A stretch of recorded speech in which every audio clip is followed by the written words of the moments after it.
ಒಂದು ವಾರ ಮುಗಿದ ತಕ್ಷಣ ವಾರದ ಎಂಡಿಂಗ್ ಅಲ್ಲಿ ಸುದೀಪ್ ಅವ್ರು ಬರ್ತಾರೆ. ನಿಮ್ಮ ಒಂದು ಮಿಸ್ಟೇಕ್ಸ್ ಬಗ್ಗೆ ಆಗಿರ್ಬೋದು, ನೀವು ಮಾಡೋಂಥ ಒಂದು ಕೆಲಸ ಅದ್ರ ಬಗ್ಗೆ ಎಲ್ಲಾನು ಹೇಳ್ತಾ ಹೋಗ್ತಾರೆ. ಆದ್ರೆ ನಿಮ್ಗೆ ಹೊರಗಡೆ ಪ್ರಪಂಚದ ಬಗ್ಗೆ ಏನ್ ಗೊತ್ತಿಲ್ಲದೆ ಇರೋ ಕಾರಣದಿಂದ ಹೊರಗಡೆ ಏನಾಗ್ತಾ ಇದೆ ಏನಿಲ್ಲ ಅಂತ ಅವ್ರು ಹೇಳ್ತಾರೆ ನಿಮ್ಗೆ, ಈಗ ಈ ತರ ಆಗ್ತಿದೆ, ನೀವು ಈ ತರ ಮಾಡಿ. ನಿಮ್ಗೆ ಏನಾದ್ರೂ ಒಂದು ಟೈಮಲ್ಲಿ ಯಾವ್ದಾದ್ರು ಒಂದು ವಾರದಲ್ಲಿ ಅಯ್ಯೋ ನಾನೇನೋ ಈ ಒಂದು ಮಿಸ್ಟೇಕ್ ಮಾಡಿದ್ದೆ, ಇದನ್ನ ಸುದೀಪ್ ಅವ್ರು ಹೇಳ್ಬೋದು, ನನಗೆ ಪಾಯಿಂಟ್ ಔಟ್ ಮಾಡಿ ಹೇಳ್ಬೋದು, ಈ ಒಂದು ಮಿಸ್ಟೇಕ್ ಆಗಿರ್ಬೋದು ಅಥವಾ ಒಂದು ಯಾವ್ದೋ ಒಂದು ವಿಷಯನಾಗಿರ್ಬೋದು, ಏನಾದ್ರು ಅನ್ಸಿತ್ತ? ಇಲ್ಲ ಭಯ ಅನ್ನೋದು, ಯಾಕಂದ್ರೆ ಅವ್ರು ಕೆಲವೊಂದು ಟೈಮಲ್ಲಿ ಎಷ್ಟು ಚೆನ್ನಾಗಿರ್ತಾರೋ ಅಷ್ಟೇ ಒಂದು ರಗಡಾಗಿರ್ತಾರೆ, ಬೈದು ಬುದ್ಧಿ ಹೇಳ್ತಾರೆ, ಮೋಟಿವೇಶನ್ ಮಾಡ್ತಾರೆ, ಕೆಲವೊಂದು ಟೈಮಲ್ಲಿ ಕಾಮಿಡಿ ಕೂಡ ಮಾಡ್ತಾರೆ. ಏನ್ ಹೇಳ್ತೀರಾ? ಆತರ ಮೇಜರ್ ತಪ್ಪುಗಳಂತೂ ಆಗಿಲ್ಲ. ಎಲ್ಲಿ ನಾವು ಆಟಕ್ಕೆ ಇನ್ನೊಂದ್ ಸ್ವಲ್ಪ ಫೋಕಸ್ ಮಾಡಬಹುದು ಅಥವಾ ಟ್ರ್ಯಾಕ್ ಆ ಕಡೆ ಈ ಕಡೆ ಆದಾಗ ಹೇಳ್ಬೋದು ಸರ್ ಎಲ್ಲಾ ಕಡೆ ಹೇಳಿದ್ದಾರೆ. ಯಾವ್ದೋ ಒಂದು ತಪ್ಪು ಮಾಡಿ ವೀಕೆಂಡ್ ಅಲ್ಲಿ ಸ್ವಲ್ಪ ಬೈತಾರೆ ಈಗ ಅಂತ ಹೆದರ್ಕೊಂಡು ಕೂತಿದ್ದಿಲ್ಲ ಯಾವತ್ತೂ ಯಾವ್ದಿಲ್ಲ. ಯಾವತ್ತೂ. ಸುದೀಪ್ ಅವ್ರು ಬರ್ತಾರೆ ಅಂತಂದ್ರೆ ವಾರ ಎಂಡಿಂಗ್ ಎಷ್ಟು ಖುಷಿ ಆಗ್ತಿತ್ತು ನಿಮ್ಗೆ, ಅವ್ರ ಹತ್ರ ಮಾತಾಡ್ತೀವಿ ನೋಡ್ತೀವಿ ಅಂತ. ನೋಡ್ತೀವಿ ಅನ್ನೋದೊಂದು ಮೇಜರ್ ಖುಷಿ ಅನ್ನೋದಾದ್ರೆ ನನ್ನ ಕಿವಿಗಳು ನಿಜವಾಗ್ಲೂ ಓಪನ್ ಆಗ್ತಾ ಇದ್ದಿದ್ದು ಸ್ಯಾಟರ್ಡೆ ಮಾತ್ರ, ಅವರ ಮಾತುಗಳಿಗೆ ಮಾತ್ರ. ಸೊ ಆ ವಾರ ಎಲ್ಲ ನಾವು 16-17 ಜನ ನೋಡದೇ ಇರುವಂತ ಪರ್ಸೆಪ್ಷನ್ ಅವ್ರ ಕಡೆಯಿಂದ ಬರೋದು. ನಾವು ಆಟನ ಆ ರೀತಿ ನೋಡೇ ಇರೋದಿಲ್ಲ. ಅದು ಮತ್ತೆ ರೈಟ್ ಪರ್ಸೆಪ್ಷನ್ ಆಗ್ತಿತ್ತು. ಸೊ ಅದನ್ನೆಲ್ಲ ಕೇಳಿಸ್ಕೊಳ್ಳುವಂತ ಕುತೂಹಲ ಇರ್ತಿತ್ತು, ಅಥವಾ ತಪ್ಪಾಗಿದ್ರೆ ಗೊತ್ತಿಲ್ದಿರ ಆಗಿರುವಂತ ತಪ್ಪುಗಳನ್ನ ಸರಿ ಮಾಡ್ಕೊಳ್ಳುವಂತ ಕುತೂಹಲ ತುಂಬಾ ಚಂದವಾಗಿ ಹೇಳ್ತಿದ್ರು. ಸೊ ಅದ್ರ ಬಗ್ಗೆ ಎಲ್ಲ ಎಕ್ಸೈಟ್ ಆಗಿ ಕೂರ್ತಿದ್ವಿ ಪ್ರತಿಯೊಬ್ರು. ಈಗ ಮನೆಯಲ್ಲಿ ಇರೋರ ಬಗ್ಗೆ ಭವ್ಯ ತ್ರಿವಿಕ್ರಮ್ ಅವರು ವರ್ಣಿಂಗ್ ಚೆನ್ನಾಗಿದೆ ಅಂತ ಹೇಳ್ತಾರೆ, ಕೆಲವರು ಅದನ್ನ ಪ್ರೀತಿ ಅಂತ ಹೇಳ್ತಾರೆ, ಕೆಲವರು ಸ್ನೇಹ ಅಂತ ಹೇಳ್ತಾರೆ. ನಿಮಗೆ ಏನ್ ಅನ್ಸುತ್ತೆ ಅವ್ರ ಬಾಂಡ್? ನನಗೆ ಕ್ಲಾರಿಟಿ ಇಲ್ಲ. ಅವರು ಒಳಗಿದ್ದಾಗ ದೇ ವೆರಿ ಗುಡ್ ಫ್ರೆಂಡ್ಸ್, ಇವಾಗ್ಲೂ ಇದ್ದಾರೆ. ಒಬ್ರಿಗೊಬ್ರು ಸಪೋರ್ಟ್ ಮಾಡ್ಕೋತಿದ್ರು, ಒಬ್ರಿಗೊಬ್ರು ಮೋಟಿವೇಟ್ ಮಾಡ್ಕೋತಿದ್ರು. ಈ ವಿಚಾರದಲ್ಲಿ ಈಗ ನಾನು ಲಾಸ್ಟ್ ಅಲ್ಲಿ ಗೊತ್ತಾಗಿದ್ದು, ಭವ್ಯ ಅವ್ರನ್ನ ಕೇಳಿದಾಗ ಇಲ್ಲ ಗೊತ್ತಿಲ್ಲ ಅನ್ನೋ ತರ ಹೇಳ್ತಾರೆ, ಕ್ಲಾರಿಟಿ ಅಂತೂ ಕೊಡೋದಿಲ್ಲ. ಸೊ ಕ್ಲಾರಿಟಿ ನನಗ್ ಸಿಕ್ಕಿಲ್ದೇ ಇರೋ ಕಾರಣ ನಾನು ಅದ್ರ ಬಗ್ಗೆ ಕಮೆಂಟ್ ಮಾಡಿದ್ರೆ ತಪ್ಪಾಗತ್ತೆ ಅನ್ಸುತ್ತೆ. ಕೆಲವರು ಇನ್ನೊಂದು ವಿಚಾರ ಹೇಳ್ಬಿಡ್ತೀನಿ ಮಂಜು ಅವ್ರ ಬಗ್ಗೆ. ನೀವು ಒಳಗಡೆ ಇದ್ದಾಗ ಮಂಜು ಅವ್ರು ಇದ್ದಿದ್ ರೀತಿಗೂ ಈಗ ಹೊರಗಡೆ ನೀವು ಬಂದ್ಮೇಲೆ ಮಂಜು ಅವರು ಬೇರೆ ರೀತಿ ಇದಾರೆ ಅಂತ ಕೆಲವರು ಹೇಳ್ತಿದ್ರೆ, ಎಲ್ಲೋ ಕೆಲವೊಂದ್ ಕಡೆ ನೀವಿದ್ದಾಗ ಮಂಜು ಅವರು ಸರಿಯಾಗಿ ಆಡ್ತಿರ್ಲಿಲ್ಲ ಆಟ ಅಂತ ಕೆಲವರು ಹೇಳ್ತಾರೆ. ಅದಕ್ಕೆ ಏನ್ ಹೇಳ್ತೀವಿ? ನನಗೆಲ್ಲೂ ಹಾಗನ್ಸ್ಲಿಲ್ಲ. ಅವ್ರು ಅಂದ್ರೆ 3 weeks ಅವರೇ ಹೇಳ್ದಂಗೆ ಜಗದೀಶ್ ಸರ್ ಇದ್ರು, ಜಗಳ ಮಾಡುವಂತ ಇನ್ಸಿಡೆಂಟ್ ಇತ್ತು. ಅದಾದ್ಮೇಲೆ ಇರ್ಲಿಲ್ಲ, ನಾನ್ ಮತ್ತೆ ಸುಮ್ನೆ ಜಗಳ ಆಡ್ಬೇಕಿತ್ತ ಅನ್ನೋದಾಗುತ್ತೆ. ಅಂಡ್ ಅವರೇ ಹೇಳ್ತಾರೆ, ಅವ್ರೇನ್ ಆ ಮಧ್ಯ ವೀಕ್ಗಳಲ್ಲಿದ್ರು ಅದು ನನ್ನ ವ್ಯಕ್ತಿತ್ವ. ಈಸ್ ಮೂಡಿ, ಅವ್ರು ಮಾತಾಡ್ಬೇಕು ಅಂತ ಅನ್ಸಿದ್ರೆ ಮಾತ್ರ ಮಾತಾಡ್ತಾರೆ, ಇಲ್ಲದಿದ್ರೆ ನೀವ್ ನೋಡಿರ್ತೀರ ಪಿಂಕ್ ಸೋಫಾದಲ್ಲಿ ನಾನು ಮಾತಾಡಿಸ್ದೇ ಇರೋ ಅಂತ ಟೈಮಲ್ಲಿ ಒಬ್ರೇ ಕೂತಿರ್ತಾರೆ. He is like that. ಅವ್ರ ಇರುವಂತದ್ದೇ ಹಾಗೆ.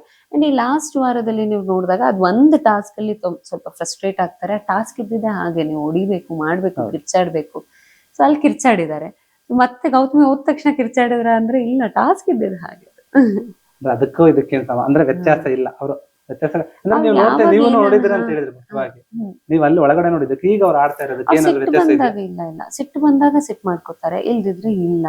ಎಲ್ಲೆಲ್ಲಿ ಬೇಕು ಅಲ್ಲೆಲ್ಲಿ ಮಾಡ್ಕೋತಿದ್ದಾರೆ, ಎಲ್ಲೆಲ್ಲಿ ಸೈಲೆಂಟ್ ಆಗಿರ್ಬೇಕು ಇದ್ದಾರೆ. ಅವ್ರಿಗೆ ಅವ್ರ ಆಟದ ಬಗ್ಗೆ ತುಂಬಾ ಕಾನ್ಫಿಡೆನ್ಸ್ ಇದೆ. ಆಟ ಟಾಸ್ಕ್ ಅಂತ ಹೇಳಿದ್ರೆ ನಿಮ್ಮ ಕೊನೆಯ ದಿನ ಟಾಸ್ಕ್ ಬಗ್ಗೆ ಏನ್ ಹೇಳ್ತಾರೆ? ಏನದು ಹೆಂಗಿದೆ ನಿಮ್ಗೆ ಕೊನೆಯ ದಿನ? ನೀವು ಬರೋಕ್ಕೂ ಮುಂಚೆ ಟಾಸ್ಕ್ ಆಡಿರ್ತೀರ, ಅದ್ರ ಬಗ್ಗೆ ಏನ್ ಹೇಳ್ತೀರಿ? ನಾನು ಕೊನೆ ಟಾಸ್ಕ್ ಆಡಿದ್ದು ಅದು ಲಾಸ್ಟ್ ಈ ಸ್ವಿಮ್ಮಿಂಗ್ ಪೂಲ್ ಒಳಗೆ ಇಳಿದು ಹೋಗಿ ಅದು ನಿಲ್ಸೋದು. ಅದು ತುಂಬಾ ಚೆನ್ನಾಗಿ ಆಡಿದೆ ನಾನು. I was the second one to complete the task. ಎಲ್ಲಾ ಟಾಸ್ಕ್ನು ಅಷ್ಟೇ ಎಫರ್ಟ್ಸ್ ಚೆನ್ನಾಗಿ ಆಡಿದ್ದೀನಿ. ಅದು ಖುಷಿ ಇದೆ. ನಾನು ಟಾಸ್ಕ್ ಗಳನ್ನ ಮಿಸ್ ಮಾಡ್ತೀನಿ ಜಾಸ್ತಿ. ತುಂಬಾ ಅಂದ್ರೆ ನೀವು ಎಂಜಾಯ್ ಮಾಡ್ತಾ ಇದ್ದ ಟಾಸ್ಕ್ ಗಳಲ್ಲಿ ಎಲ್ಲಾದ್ರಲ್ಲೂ? ಒಂದ್ ವೇಳೆ ಗೆಲ್ಲಕ್ ಆಗಿಲ್ಲ ಅಂದ್ರೂ ನಾನು ಎಂಜಾಯ್ ಮಾಡಿದ್ದೀನಿ. ಹೌದು, ಸಿಕ್ಕಾಪಟ್ಟೆ ಎಂಜಾಯ್ ಮಾಡ್ತಿದ್ದೆ ನಾನು ಪ್ರತಿಯೊಂದು ಟಾಸ್ಕ್ನು. ಅದೇನೋ ಮಿಸ್ ಮಾಡ್ತೀನಿ ಅಂದ್ರೆ ನಾವೆಲ್ಲ ಹೊರಗಡೆ ಇವ್ರನ್ನೆಲ್ಲ ಮೀಟ್ ಅಂದ್ರೆ ನಿಮ್ ಟೀಮ್ ಅವ್ರು ನಿಮ್ಗೆ ತುಂಬಾ ಸಪೋರ್ಟ್ ಮಾಡ್ತಿರ್ತಾರೆ ಆಡ್ಬೇಕಾದ್ರೆ, ಆ ಒಂದ್ ಟೈಮಲ್ಲಿ. ಹೌದೌದು, ಖುಷಿ ಆಗತ್ತೆ. ಎನಿವನ್ ಅಂದ್ರೆ ಟೀಮ್ ಕಡೆಯಿಂದ ಒಂದ್ ಸಣ್ಣ ಭಯಾನೂ ಇರುತ್ತೆ, ಗೆಲ್ಬೇಕು ಸೋಲ್ಬೇಕು, ಸೋತೋದ್ರೆ ಹೆಂಗೆ ಟೀಮಿಗೆ ಇದಾಗುತ್ತೆ ಅನ್ನೋ ಒಂದು ಭಯ ಇರುತ್ತೆ. ಬೆಸ್ಟ್ ಅಂತೂ ಕೊಡ್ತಿದ್ವಿ. ಬಿಕಾಸ್ ಆ ಮನೆಯಲ್ಲಿ ಗೆದ್ರೆ ಒಂದು ಆಡ್ ಆನ್ ಸಿಕ್ತಿತ್ತು, ಸೋತ್ರೆ ಒಂದು ಕಾನ್ಸಿಕ್ವೆನ್ಸಸ್ ನ ಫೇಸ್ ಮಾಡ್ಬೇಕಾಗ್ತಿತ್ತು. ಆ ಒಂದು ಇದಿರ್ತಿತ್ತು. ಅದು ಬಿಟ್ರೆ ಪ್ರತಿಯೊಂದು ಟಾಸ್ಕ್ ಎಂಜಾಯ್ ಮಾಡಿದ್ವಿ.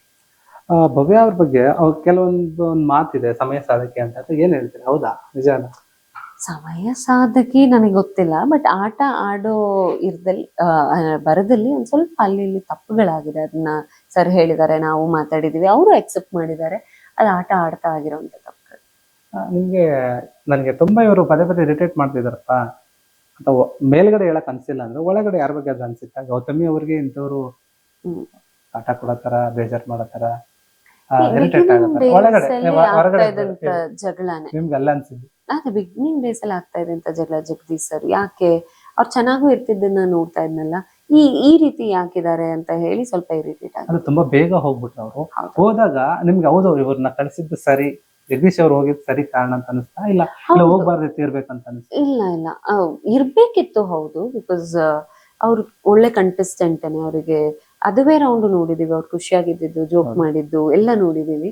ಈ ಸಿಟ್ಟು ಅಥವಾ ಜಗಳದ ವಿಚಾರದಿಂದ ಹೊರಗೆ ಹೋಗಿದ್ದು, ಆ ಮೂಮೆಂಟಿಗೆ ನಾವೆಲ್ಲ ಚಪ್ಪಾಳೆ ತಟ್ಟಿದ್ದು ಇದೆ. ಬಟ್ ಆಮೇಲೆ ಏನಾಗುತ್ತೆ, ಅಗೇನ್ ರಂಜಿತ್ ಅವ್ರು ಹೋದಾಗ ಅಥವಾ ಇವ್ರು ಇಬ್ರು ಮಿಸ್ ಮಾಡ್ಕೊಂಡ್ಬಿಟ್ರು, ಒಂದ್ ಒಳ್ಳೆ ಅವಕಾಶ ಮಿಸ್ ಮಾಡ್ಕೊಂಡ್ಬಿಟ್ರು ಅಂತ ಅನ್ಸಿದೆ. ಈ ಒಂದು ಬಿಗ್ ಬಾಸ್ ಜರ್ನಿ ಬಗ್ಗೆ ಓವರಾಲ್ ಆಗಿ ಈಗಿರೋ ಒಂದು ಆರು ಜನಗಳ ಬಗ್ಗೆ, ಅದ್ರ ಬಗ್ಗೆ ಮಾತಾಡೋಕ್ಕಿಂತ ಮುಂಚೆ ನಾನು ಸುದೀಪ್ ಅವ್ರ ಬಗ್ಗೆ ಕೇಳ್ತೀನಿ. ಎಲ್ರಿಗೂ ಗೊತ್ತಿರೋದು, ಅವರೇ ಹೇಳ್ಕೊಂಡಿದ್ದಾರೆ ಲಾಸ್ಟ್ ಅಂತ. ಮುಂದಿನ ಬಿಗ್ ಬಾಸ್ ಅವ್ರು ನಡ್ಸಲ್ಲ ಅಂತ ಹೇಳ್ತಿದ್ದಾರೆ. ಅದ್ರ ಬಗ್ಗೆ ಏನ್ ಹೇಳ್ತೀರಾ? ಏನಿಲ್ಲ, ಬಿಗ್ ಬಾಸ್ ವಿತೌಟ್ ಹಿಮ್ ನನಗೆ ಒಂದು ಬ್ಲಾಂಕ್ ಸ್ಕ್ರೀನ್ ತರ. ಏನ್ ನೆಕ್ಸ್ಟ್ ಏನು ಕಾಣೋದಿಲ್ಲ, ನೋಡ್ಬೇಕು ವಾಟ್ ನೆಕ್ಸ್ಟ್ ಅಂತ. But it is an incomplete ಒಂಥರ ಕಂಪ್ಲೀಟ್ ಬ್ಲಾಂಕ್ನೆಸ್ ವಿತೌಟ್ ಹಿಮ್. ನಾವು ಜಗದೀಶ್ ಅವ್ರನ್ನ ಮೀಟ್ ಆದಾಗ ಕೆಲವೊಂದು ಮಾತಾಡಿದ್ವಿ. ಅವರು ಒಂದು ವಿಷಯ ಹೇಳಿದ್ರು, ಬಾಯ್ಸ್ ಅಂಡ್ ಗರ್ಲ್ಸ್ ಅಂತ ಇನ್ನೊಂದು ಶೋ ಬರ್ತಾ ಇದೆ, ಅದ್ರಲ್ಲಿ ನಾನು ಇದೀನಿ ಅಂತ ಅವ್ರು ಹೇಳಿದ್ರು. ನೀವು ಇದೀರಾ? ಇಲ್ಲ ನಾನಿಲ್ಲ. ನಿಮ್ಗೆ ಏನಾದ್ರು ಅಪ್ರೋಚ್ ಆಗಿರೋದು? ನನ್ಗೆ ಯಾವ ಅಪ್ರೋಚ್ ಬಂದಿಲ್ಲ ಟೀಮ್ ಕಡೆ. ಯಾಕಂದ್ರೆ ಅವರು ಹೇಳಿದ್ರು ತುಂಬಾ ಸುಮಾರು ಜನ ಇದಾರೆ ಇದ್ರಲ್ಲಿ ಅಂತ. ಅವ್ರ ಹೆಸರೇನು ಹೇಳಕ್ ಹೋಗಿಲ್ಲ, ನಾನು ಇದೀನಿ ಅಂತ ಅವ್ರು ಹೇಳಿದ್ರು. ಒಂದಷ್ಟು ಜನ ರಿವೀಲ್ ಅಂತೂ ಪ್ರೋಮೋದಲ್ಲೆಲ್ಲ ರಿವೀಲ್ ಆಗಿದ್ದಾರೆ, ನಾನಿಲ್ಲ.